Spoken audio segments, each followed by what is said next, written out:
মেহেরপুরের অন্যতম সামাজিক ব্যাধির নাম আত্মহত্যা।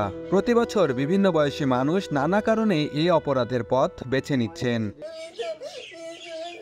গত 4 মাসে জেলায় আত্মহত্যার ঘটনা ঘটেছে 38টি। পরিবারের সদস্য হারিয়ে শোকাহত স্বজনরা। তারা বলছেন আত্মহত্যা কোনো সমস্যার সমাধান হতে পারে না। একজন ব্যক্তি আত্মহত্যা করে বিপদে ফেলেন পরিবারের অন্য সদস্যদের। পেঁয়াজে লস খাইছে, তারপরে অনেকটা দেনা ছিল, দেনায় জর্জরিত হয়ে আমার আব্বা মারা যায়।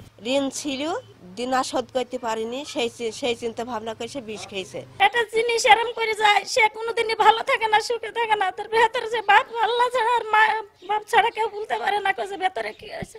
মানসিক অবসাদ, অভিমান, ঋণগ্রস্ততা সহ নানা কারণে একজন মানুষ আত্মহত্যা করছেন। তবে এখনই এটি বন্ধে কার্যকর পদক্ষেপ নেওয়ার প্রয়োজন বলছেন এলাকাবাসী। নিজেকে আত্মহননের পথ বেছে নেওয়া, এটা তো অবশ্যই ফ্যামিলির জন্য, সমাজের জন্য, দেশের জন্য, সবার জন্যই খুব খারাপ অবস্থা। ছেলে মেয়েদেরকে সাহিত্য চর্চা, খেলাধুলা, সংস্কৃতি চর্চা এর সাথে সম্পৃক্ত করতে হবে, বিজ্ঞান চর্চার সাথে সম্পৃক্ত করতে হবে।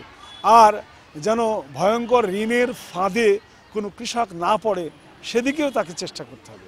আত্মহত্যার বিরুদ্ধে জনসচেতনতা বাড়াতে কাজ চলছে বলে জানায় জেলা প্রশাসন। আমি বিভিন্ন শিক্ষা প্রতিষ্ঠানে যাচ্ছি, শিক্ষা প্রতিষ্ঠানে গিয়ে শিক্ষা প্রতিষ্ঠানের যে শিক্ষার্থী আছে, শিক্ষক আছে, মাঝে মধ্যে তাদের অভিভাবকদেরকে নিয়ে আমরা সমাবেশ করি, সেখানেও আমরা এই বিষয়গুলো তুলে ধরি। পুলিশের তথ্যমতে চলতি বছরে জুন থেকে সেপ্টেম্বর পর্যন্ত মেহেরপুরের 3টি থানায় 79টি অপমৃত্যু মামলা রেকর্ড করা হয়েছে, যার প্রায় 50%ই আত্মহত্যা।